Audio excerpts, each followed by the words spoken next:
I don't want to draw attention. I just want to go with the flow and just enjoy the day. We are at the cardboard boat races, Saturday morning Edays. The cardboard boat race is a great event in which teams at mines build boats pretty much solely out of cardboard and duct tape to try and make it as far down the river as possible with a bunch of their friends. The boat was fully designed using ChatGPT, so we'll see how well it works. We're hoping to get over the first waterfall, and that's about it. They have no faith. We're going to make it all the way.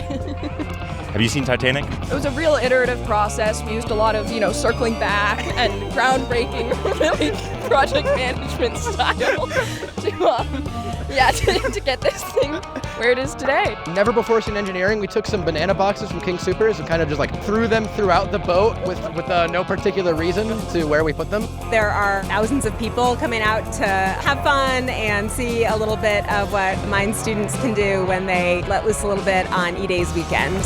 We made it down all the rapids. We also ran into a train. Vibes are good, lots of people, weather's beautiful, just a really good time. I think I'm going to remember today as one of my favorite days of senior year here at Mines. I'm going to remember today as a good boat day, proof that our engineering knowledge paid off.